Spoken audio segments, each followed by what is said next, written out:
الرحيم لقد من الله على المؤمنين إذ بعث فيهم رسولا من أنفسهم يتلو عليهم آياته ويزكيهم ويعلمهم الكتاب والحكمة وإن كانوا من قبل لفي ضلال مبين صدقت يا رب العالمین۔ واجب الاحترام بزرگوں اور عزیز دوستو، سیرت کے حوالے سے گفتگو کا سلسلہ چلا رہا ہے۔ ہمارے لیے تو پورے سال حضور صلی اللہ علیہ وسلم کا کے ساتھ عقیدت ہے، محبت ہے، احترام ہے اور ذکر خیر ہے پورے سال۔ یہ نہیں کہ ایک مہینہ ایک دن صرف جشن منا لیا بس بات ختم ہو گئی، نہیں، الحمدللہ پورے سال یہ سلسلہ جاری و ساری۔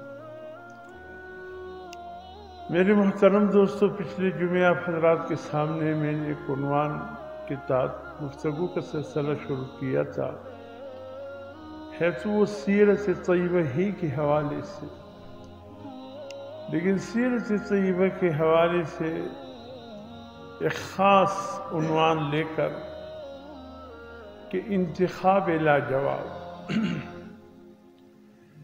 حضور صلی اللہ علیہ وسلم اللہ پاک کے انتخاب لاجواب ہے۔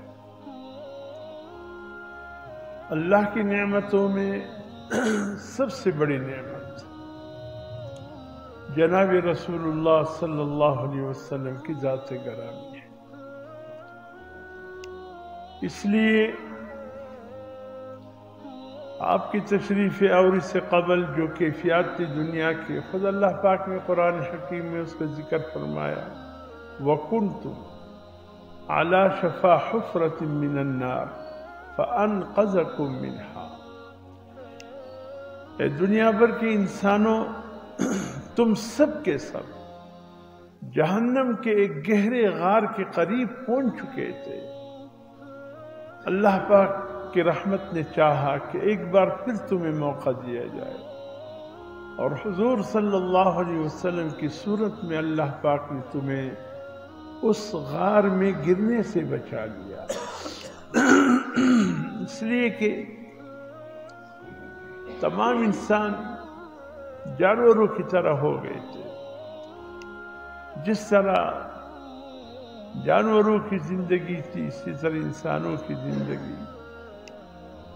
نہ یہ پتہ تھا کہ سجدہ کہاں کرنا ہے، نہ یہ علم تھا کہ عبادت کس کی کرنی ہے اور کس طریقے سے کرنی ہے، نہ یہ علم تھا کسی کو کہ ہمارے معبود کون ہے، الہ کون ہے، ہم کس کے بندے ہیں، ہم کیوں آئے ہیں، یہ تمام چیزیں۔ اللہ رب العزت نے حضور صلی اللہ علیہ وسلم کی صورت میں ایک ہستی ہمیں عطا فرمایا، جس نے آ کر ہمیں زندگی کے مقصد سے آگاہ فرمایا اور فرمایا تم اور جانوروں کی طرح نہیں ہو، اللہ کی مخلوق میں سب سے بہترین مخلوق تم ہو۔ اپنے ہاتھ سے اللہ پاک نے تمہیں پیدا فرمایا۔ تمام جتنی بھی خلقت ہے بما فرشتوں کے، جتنی بھی اللہ کی مخلوقات ہے، اللہ نے سب کو لفظ کن سے پیدا فرمایا۔ لیکن الا لہ الخلق والامر، تخلیق بھی اللہ کے لیے اور امر بھی اللہ کا۔ تو انسانوں کے سوا باقی جتنی بھی اللہ کی مخلوقات ہے، یہ سب کے سب لفظ امر سے پیدا کیے گئے۔ جیسے جا بجا قرآن حکیم میں فرمایا، بدیع السماوات والارض انا یکون له ولد۔ آگے فرمایا کہ لفظ کن فیکون، یہ جا بجا قرآن میں ہے۔ ہم نے کہا کن ہو جا، فیکون وہ چیز وجود میں آ گیا۔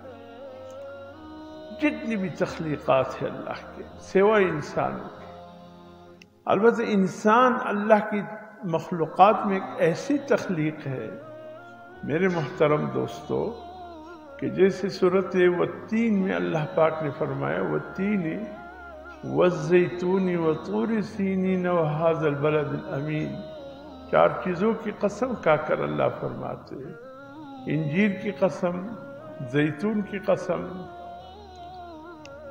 اور طور سینا جا حضرت موسیٰ علیہ السلام کو اللہ پاک نے تورات عنایت کی، اس پہاڑ کی قسم، وہذا البلد الامین، اس شہر امن والی کی قسم یعنی مکہ المکرمہ، لقد خلقنا الانسان فی احسن تقویم، کہ بے شک ہم نے اللہ فرماتے انسان کو ایک بہترین تخلیق کے ساتھ اس کو پیدا کیا۔ وہ بہترین تخلیق کیا ہے میرے محترم دوستو کہ انسان کو اللہ نے لفظ کن سے پیدا نہیں فرمایا، بلکہ اس کے لیے اللہ پاک نے اپنے قدرت کاملہ سے تخلیق کے ذریعے انسان کو وجود میں لایا۔ تخلیق کے معنی یہ ہے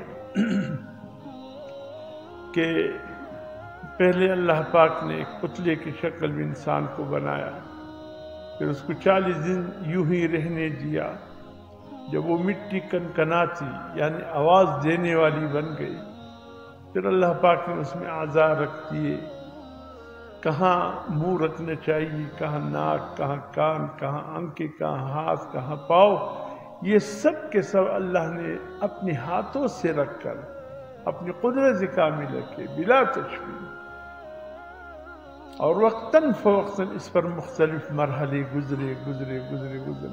جب یہ کامل انسان بنا تو پھر اللہ پاک نے روح کو پیدا فرمایا۔ اب روح کیا ہے؟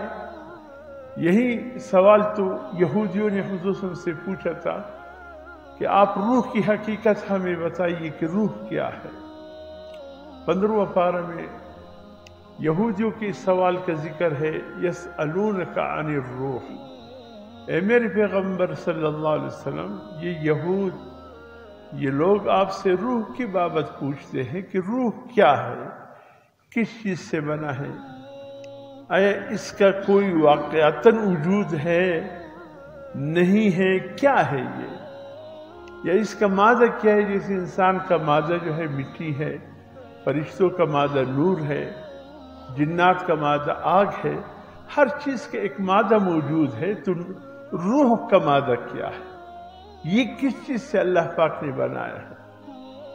اللہ رب العزت نے بڑے دو ٹوک انداز میں فرمایا، اے میرے حبیب صلی اللہ علیہ وسلم، آپ ان سے کہہ دیں کہ روح کی حقیقت تک تم پہنچ نہیں سکتے، یہ کیا ہے، کس چیز سے بنا ہے، یہ لایعنی سوال ہے، بس یوں سمجھ لو قل الروح من امر ربی، کہ روح میرے رب کے امر کا نام ہے، حکم کا نام ہے۔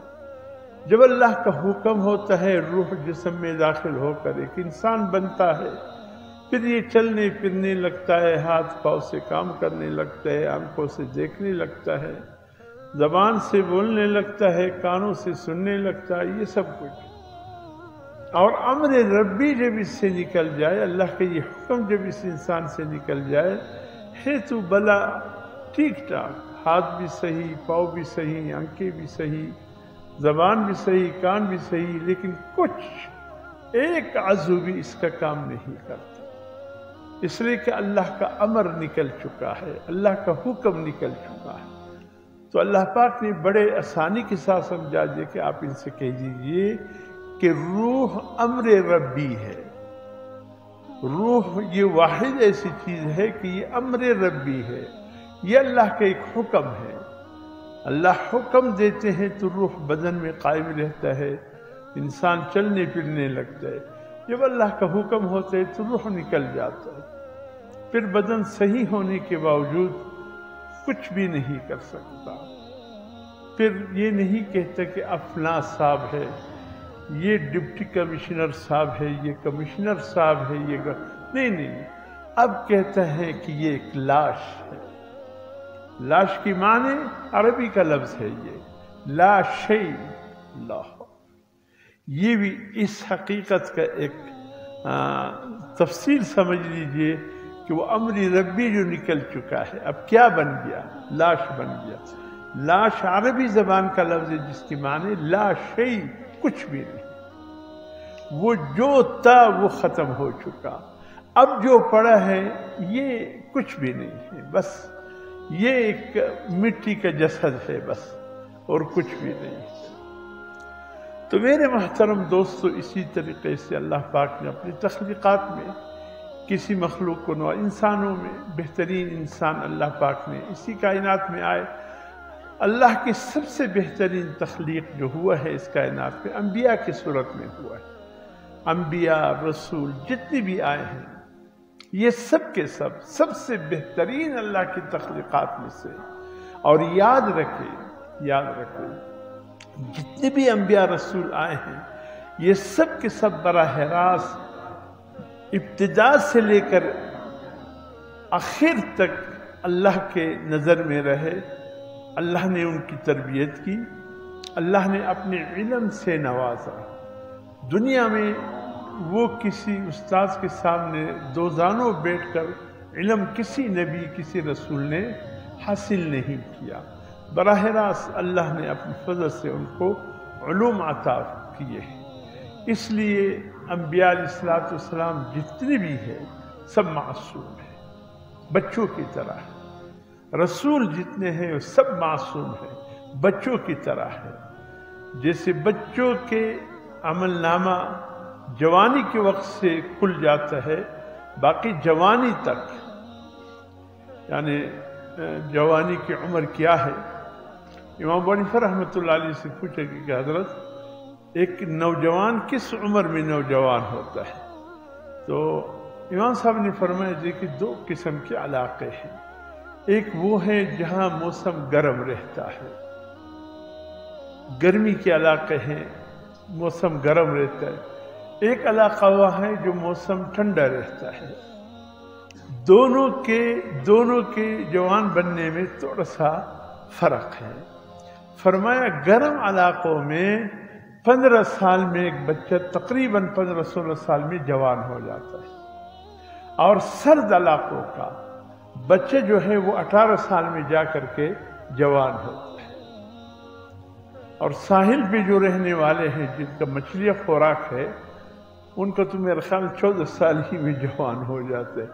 مچھلیوں میں ایسی آب حیات اللہ نے رکھی ہے کہ آپ دیکھ رہے ہیں بنگال کتنی آبادی ہے اس کی، ماشاءاللہ دوسرے علاقوں کی بچے بعد میں جوان ہوتے، بنگال کے پہلے جوان ہو چکے ہوتے۔ تو یہ کھانے کا بھی اثر ہوتا ہے، گرم چیزیں کھانے کا نوجوان وقت سے پہلے دوسرے علاقوں کی نسبت نوجوان ہو جاتا ہے۔ بہرحال 15 سے لے کر 18 سال یہ وقت ہے۔ کسی کا رجسٹر 15 سال میں کھل جاتا ہے، اور کسی کا 16 سال میں، کسی کا 17، کسی کا 18 انتہا ہے۔ بس اس کے بعد یقیناً پھر رجسٹر کھلا رہتا ہے۔ تو میرے محترم دوستو، انبیاء علیہ السلام خواہ بچپنا ہو، لڑکپنا ہو، جوانی ہو، اور یعنی بڑھاپے تک کی عمر ہو، تو ان سے کوئی خطا سرزد نہیں ہوتی، کوئی دل میں خیال ہی نہیں آتا۔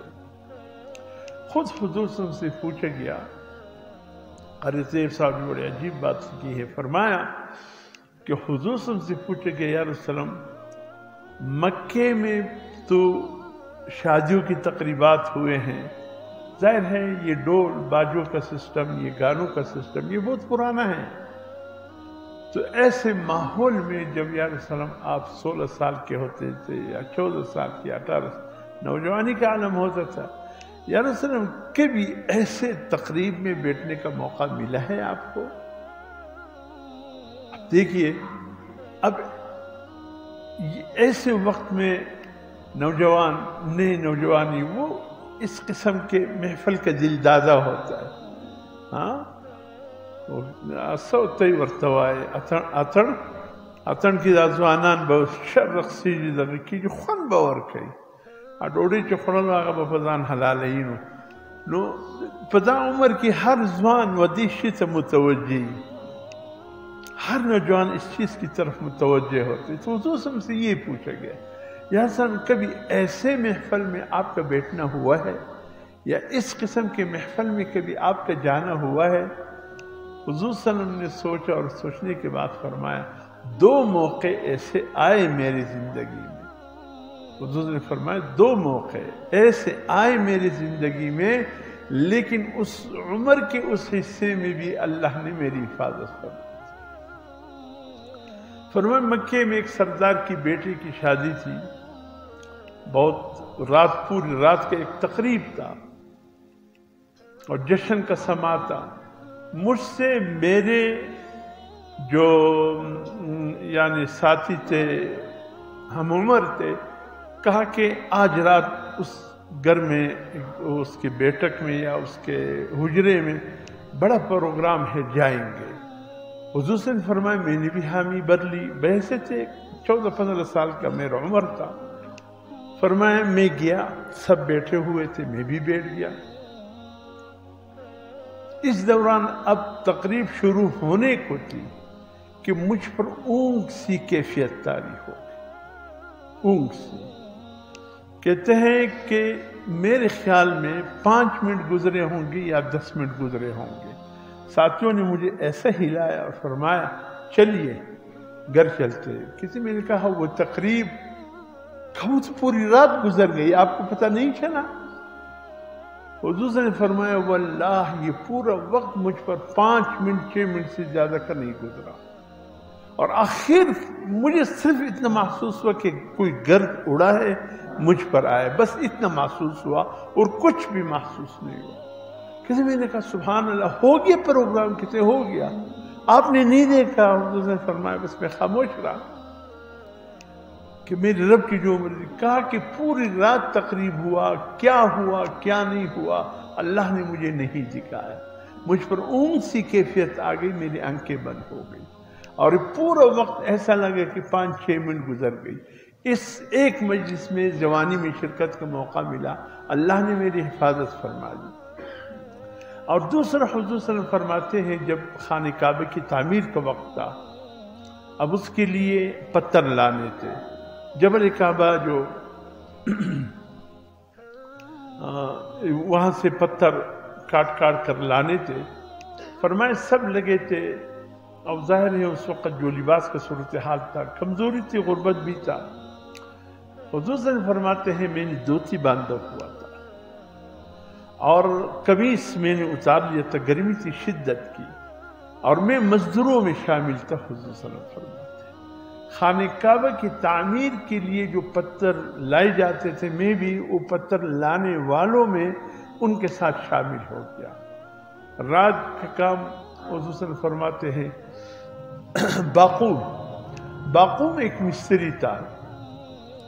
یہ ایسا مستری تھا کہ پتہ چلا کہ اب بیت اللہ شریف کی چھت کے لیے لکڑیوں کی ضرورت ہے. تو کسی نے آ کر اطلاع دی کہ آپ کو لکڑی چاہیے. سب نے کہا ہاں ہمیں لکڑیوں کی ضرورت ہے بیت اللہ کے گھر کے چھت کے لیے. کہا کہ ایک جہاز آ رہا تھا کئی باہر سے، بادبانی کا وقت، کوئی لانچ قسم کی مشینیں قسم کے جو تیرے، وہ رات کو جدہ کے پہاڑ سے ٹکرایا اور وہ جہاز ٹکڑے ٹکڑے ہو گیا. بہت بڑی تعداد میں اس کی لکڑیاں جس کو ملی وہ ساحل پر فروخت کر رہا ہے. حضور صلی اللہ علیہ وسلم فرماتے ہیں یہ ہمارے مکے کے جو چند ایک افراد تھے، یہ چلے گئے لکڑیاں لینے کے لیے. جدہ ساحل پر پہنچے، کسی سے سودا ہو گئی، جتنی ضرورت تھی حساب کیا تھا وہ لکڑیاں ان سے لے لی. تو ایک شخص ایسا بیٹھا تھا، اس کی طرف لوگ متوجہ ہو گئے کہ بھئی آپ کون ہیں؟ کہا میں فلاں ملک کا رہنے والا ہوں. کہا کہ یہاں کیسے بیٹھے ہو؟ کہا کہ میں اس کشتی میں کسی دوسرے ملک جا رہا تھا کہ رات کشتی اس پہاڑ سے ٹکرا گئی، ٹکڑے ہو گئی، اب یہاں ساحل پر بیٹھا ہوں، کوئی اور کشتی مل گئی تو میں اپنے علاقے کی طرف نکل جاؤں گا. پوچھا تیرا نام کیا ہے؟ یہ سیرت مصطفیٰ میں مولانا ادریس کاندھلوی رحمۃ اللہ علیہ نے پوری تفصیل کے ساتھ لکھا ہے. کہنے مکے والوں نے پوچھا تیرا نام کیا ہے؟ اس نے کہا میرا نام باقوم ہے. باقوم اس کا نام آیا ہے. اس نے کہا تم کام کیا کرتے ہو؟ اس نے کہا میں رات کا کام کرتا ہوں، مستری ہوں، دیواروں کو بناتا ہوں، چھتوں کو بناتا ہوں، میرے یہ کام۔ کہا ہمیں ایک مستری کی ضرورت ہے بیت اللہ شریف کا چھت نصب کرنا ہے، ہمارے پاس ایسا کوئی بندن نہیں ہے کہ طریقے کے ساتھ بیت اللہ شریف کی چھت کو برابر یہ لکڑیاں رکھ سکے۔ کہا بالکل میں اس کام کو خوب جانتا ہوں۔ تو مکے کے بڑوں نے، سرداروں نے اس شخص کو لے کر مکے آ گئے۔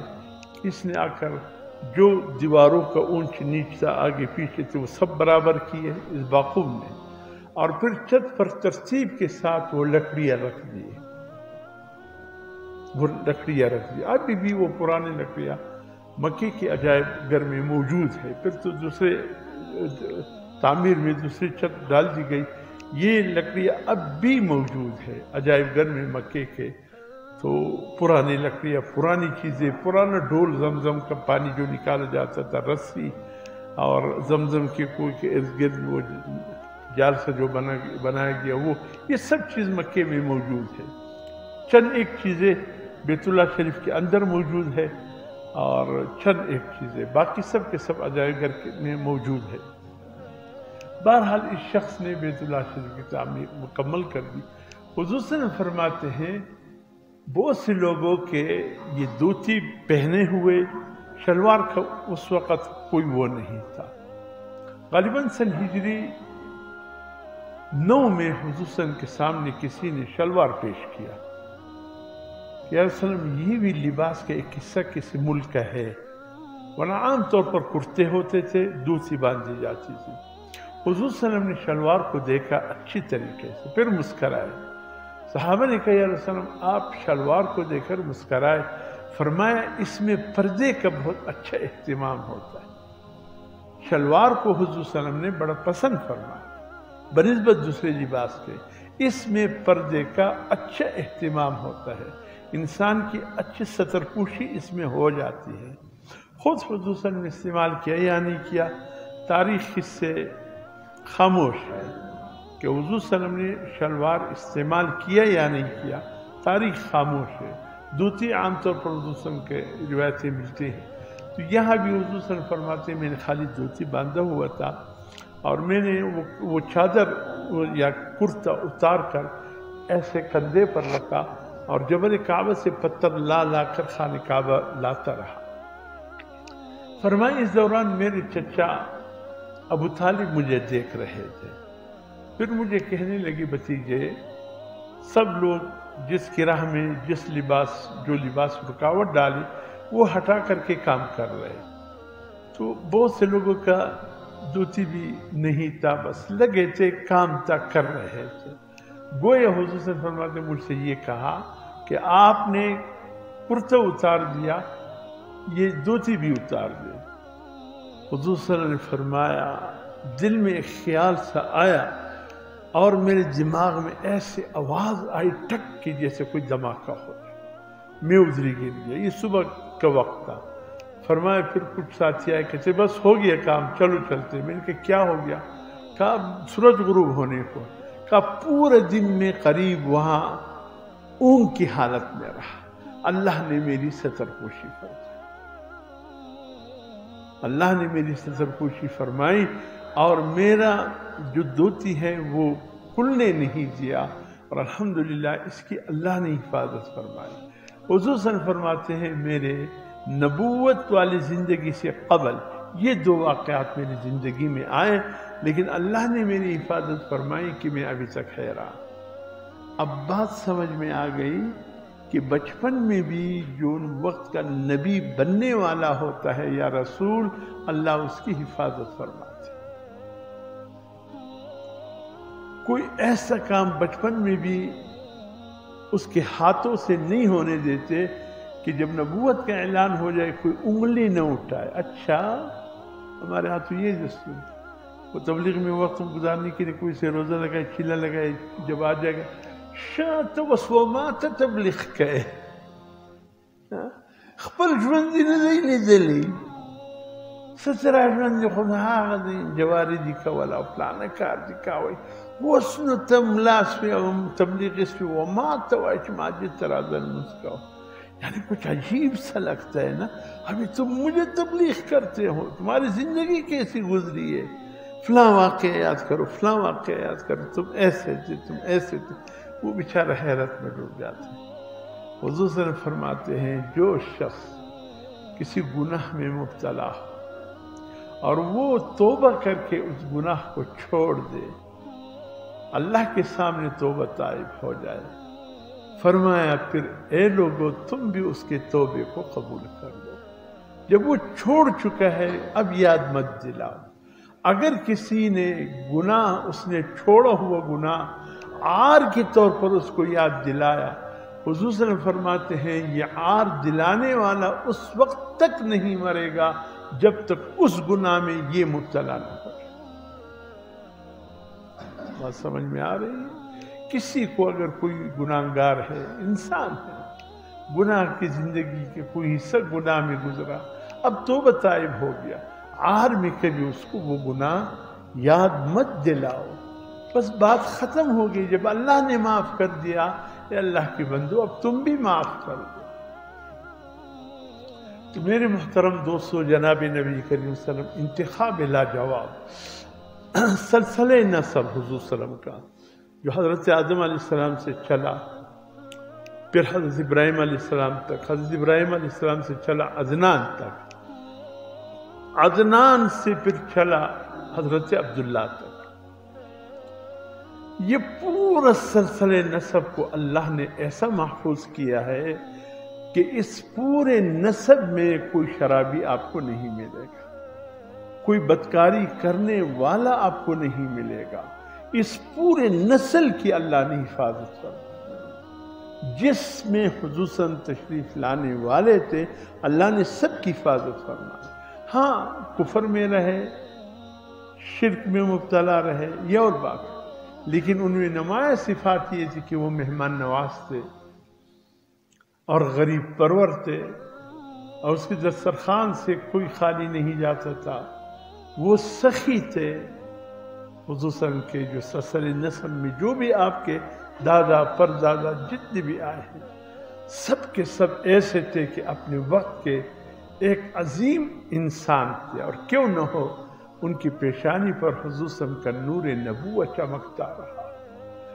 نسل در نسل یہ نور نبوت منتقل ہوتے ہوتے حضرت عبداللہ تک پہنچے۔ ایک یہ یاد رکھے، اور دوسرے یہ کہ حضور صلی اللہ علیہ وسلم کے لیے اللہ نے جس خطے کا انتخاب فرمایا اس کو مکۃ المکرمہ کہا جاتا، ام القریٰ، تمام شہروں کی ماں۔ مکے کو کہا جاتا ہے جتنے بھی دنیا میں شہر ہیں ان سب کی ماں مکۃ المکرمہ ہے۔ اللہ نے اس سرزمین کو پوری دنیا میں ایسے جگہ اللہ پاک نے رکھا ہے جس طرح اللہ نے انسانوں کی بدن میں ناف جہاں رکھا ہے، بالکل یہ پوری کائنات کا ناف ہے۔ مکۃ المکرمہ پوری کائنات کا ناف ہے۔ تاریخ میں آتا ہے، تاریخ مکۃ المکرمہ والوں نے بھی لکھا ہے کہ یہ ملتزم کے سامنے ایک ایسا یہ بہت عرصے سے یہ سلسلہ تھا، کوئی سریہ کے ایک ایسا ٹکڑا نکلا ہوا تھا، اوپر صحیح تھا۔ لوگ آ کر کے جو ناف کی بیمار تھے، یہ بالکل ملتزم کے سامنے ہوتا تھا، اپنے ناف کو اس پر ملتے تھے۔ یہ بہت عرصے تک یہ سلسلہ چلا۔ کیوں ملتے ہو بھائی؟ کہا کہ اس سے ناف درست رہتا ہے، یہ پوری کائنات کا ناف ہے، میں اپنا ناف اس کے ناف کے ساتھ ملتا ہوں۔ پھر آخر یہ لوگ غلط رخ پر چلے گئے، پھر وقت کے علماء صلحاء کے مشورے سے اس کو نکال کر کے الگ کر دیا گیا، تاکہ لوگ اس چیز میں مبتلا نہ ہو کہ اس پر ہماری ناف ہم یعنی اس کے ساتھ لگائیں گے تو ہماری ناف صحیح رہے گی۔ اس عقیدے کو ختم کرنے کے لیے کہ کوئی غلط عقیدے کی طرف نہ جائے، بہت سی چیزیں میرے محترم دوستوں مکے میں تھے، بہت سی چیزیں مدینے میں تھے، بڑے نایاب چیزیں تھے، اور حضور صلی اللہ علیہ وسلم کی طرف ان کی نسبت تھی، بہت سی چیزیں اب نہیں رہا میرے اور آپ کی وجہ سے۔ ہم جاتے ہیں کچھ اور حرکات کرنے لگ جاتے ہیں، تو اس لیے وہ پھر مجبور ہو کر ان کو، یا وہ مٹانا پڑ گیا یا ہٹانا پڑ گیا یا ختم کرنا پڑا کہ لوگ کہیں شرک میں مبتلا نہ ہو جائے، بس یہی بات ہے، اور کوئی ایسی بات نہیں کہ ان کو نفرت ہے یا ان کو حضور صلی اللہ علیہ وسلم کی چیزوں سے محبت نہیں ہے، ایسی بات نہیں ہے۔ اور پھر میرے محترم دوست یہ سلسلہ چلتا رہا، حضرت عبد المطلب کے طرف جب پہنچا، حضرت عبد المطلب، تھوڑی سی میں بات وضاحت کر دوں، اس کے ننیال جو تھے یعنی ماموں نانی وغیرہ وہ مدینے کے تھے۔ ہاشم جو عبد المطلب کے والد ہے تجارت کے لیے جا رہے تھے ملک شام کی طرف، یہاں ایک قبیلہ پسند آ گئی، وہاں شادی نہیں کہتا ابھی تک، پیغام بھیج دیا، انہوں نے منظور کیا کہ انتہائی حسین تھے، انتہائی خوبصورت تھے، اور کیوں حسین تھے کیوں خوبصورت تھے مجھ سے بہتر آپ جانتے ہیں، جس کے چہرے پر حضور صلی اللہ علیہ وسلم کی نور نبوت نمایاں ہو وہ کتنا حسین ہوگا۔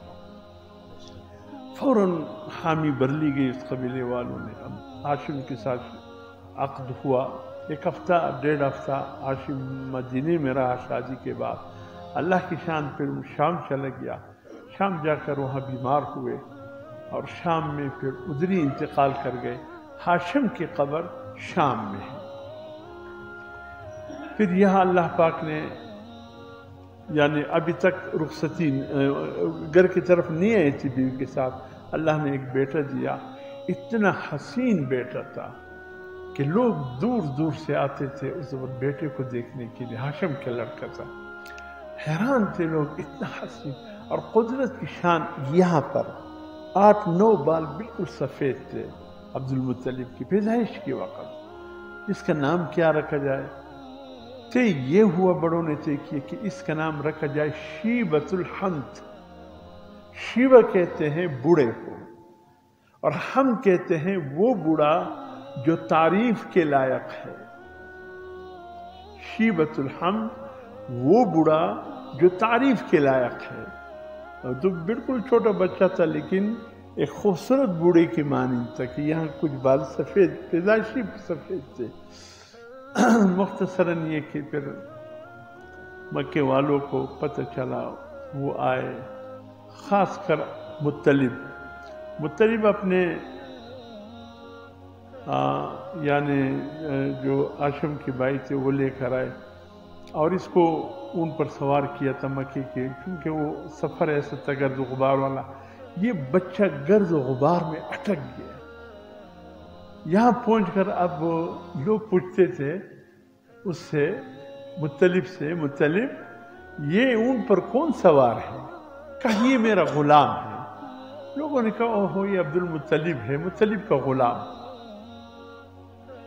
پھر اس کو صاف ستھرے کپڑے پہنائے گئے، غسل کرنے کے بعد اس کا حسن نمایاں ہوا۔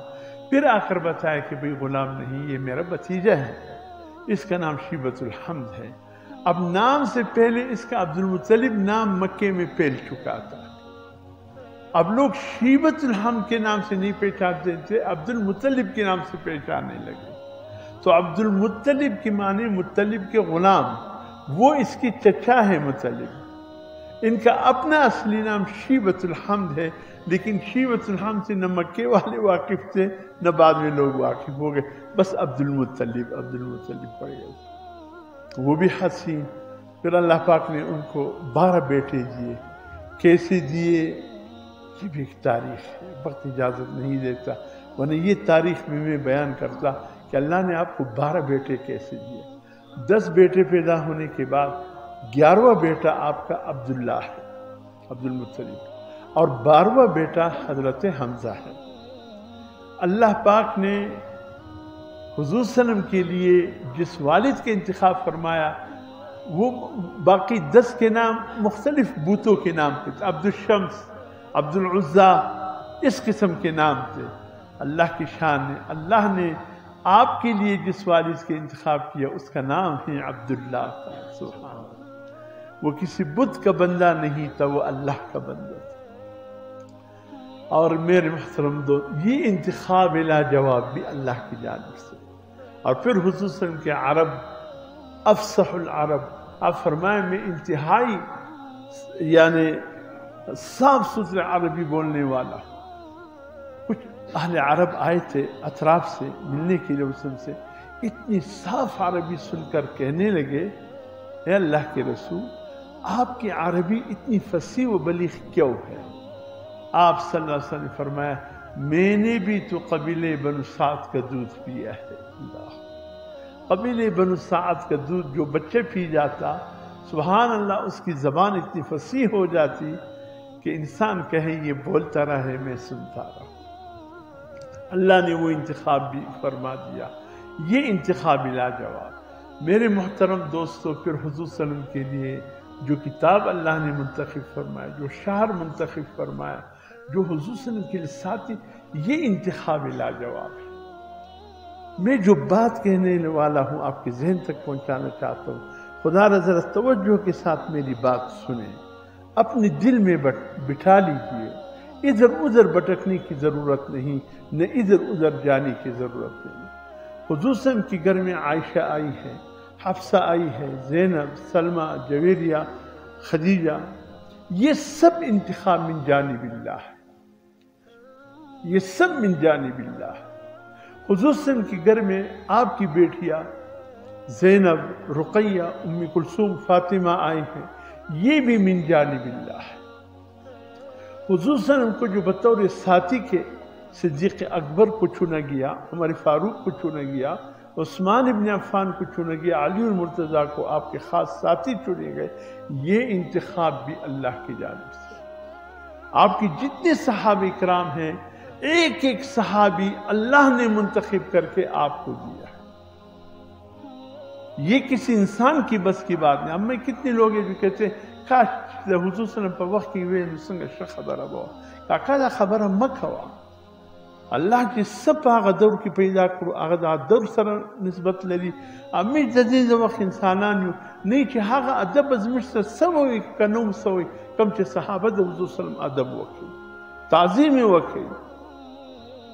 جیسے صحابہ کرام نے حضور صلی اللہ علیہ وسلم کے ادب کی تعظیم کی، اکرام کیا، پتہ نہیں ہم وہ ادب تعظیم کر سکتے تھے.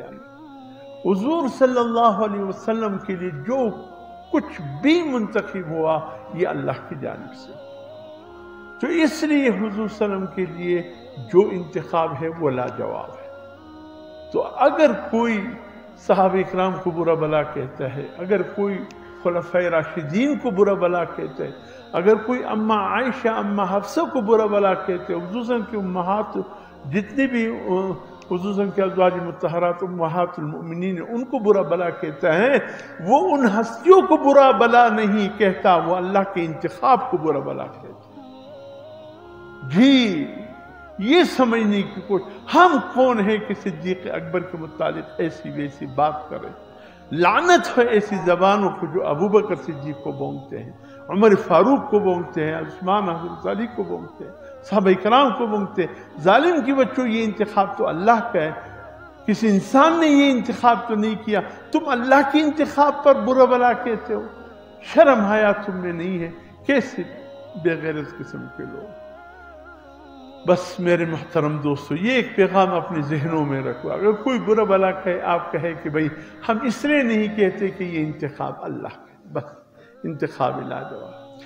میرے محترم دوستو ایک تو یہ مسئلہ پہنچا، دوسرا یہ کہ یہ موجودہ وقت میں بہت ہی عجیب وقت ہے.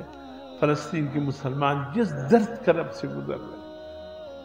کہا کہ سلطان صلاح الدین ایوبی کو جب تک بیت المقدس فتح نہیں ہوا تھا کبھی کسی نے ہنستے ہوئے نہیں دیکھا. بہت سے لوگ آئے کہ ایوبی آپ ہمیں اس راز سے آگاہ تو کرے، آپ کو کبھی کسی نے ہنستے ہوئے نہیں دیکھا، کیا وجہ؟ فرمایا وہ مقام جو کہ حضرت عمر فاروق رضی اللہ تعالیٰ عنہ نے فتح کیا تھا. فرمایا وہ مقام جہاں سے اللہ کے حبیب نے اللہ نے معراج کرایا. فرمایا آج وہ مقام یہودیوں کے نرغے میں ہے اور ایوبی کے چہرے پر مسکراہٹ آ جائے. میں اس وقت تک نہیں ہنسوں گا جب تک بیت المقدس مسلمانوں کے ہاتھوں میں نہ آ جائے. اللہ نے پھر وہ طاقت قوت ایوبی کے ہاتھوں میں دی. وقت آیا کہ بیت المقدس فتح ہوا. بہت عرصے تک مسلمانوں کے پاس رہا. آج ایک بار پھر یہودیوں کی الغام ہے، انہوں کے یہاں بیت المقدس کوئی وہ تعظیم نہیں کر رہے، ان کا مقصد کچھ اور ہے جو اس وقت میں تفصیل میں نہیں جا سکتا، کوئی اور مقصد ہے بیت المقدس کے۔ اکثر بنیادوں کی کھدائی کرتے، یہ کھدائی کیوں کرتے ہیں؟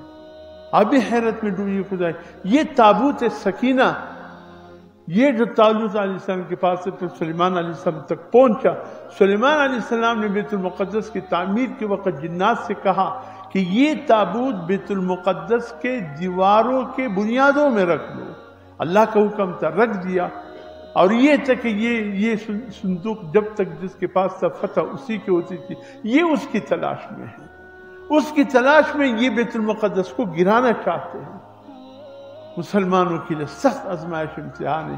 میرے محترم دوستو، ہمت تو نہ میری ہے نہ آپ کی ہے کہ ہم جا کر اپنی سینے پیش کریں، اپنے ہی نہیں چھوڑیں گے، اپنوں ہی کے گولیوں کا نشانہ بن جائے گی۔ ایک دعا تو کر سکتے ہیں ان کے لیے کہ یا اللہ فلسطین کے مسلمانوں پر رحم فرما۔ آج کی خبر یہ ہے کہ 500 بچوں کو شہید کیا گیا۔ یہ نسل کشی نہیں ہے تو کیا ہے؟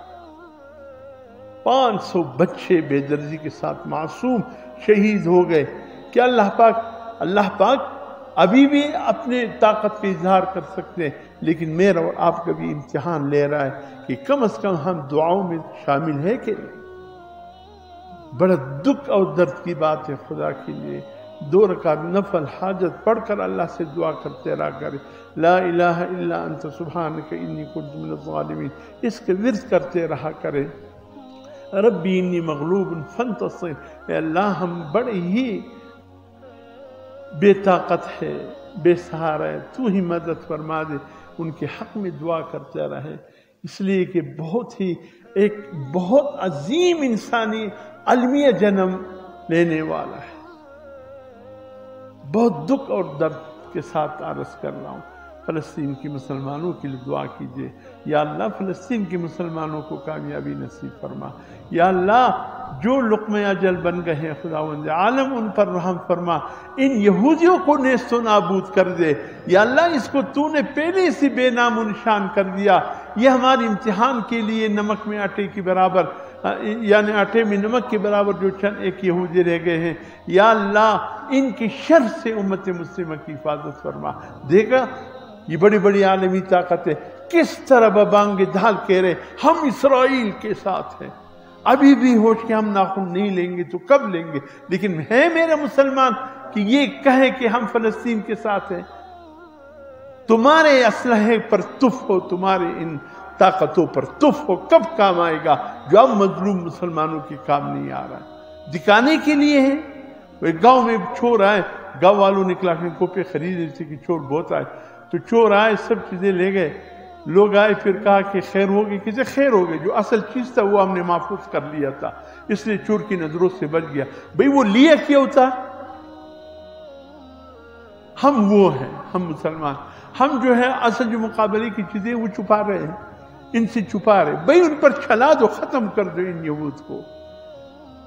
جب فلسطین کی مسلمان ختم ہو رہے، ہم پہلے ختم ہو جائے، کیا کرنا ہے اس زندگی کو؟ ہمارے مسلمانوں کی یہ حالت، بچوں کی نسل کشی ہو رہی ہے۔ اللہ عافیت کا رحم فرمائے، اللہ عافیت کا معاملہ خیر کو فرمائے۔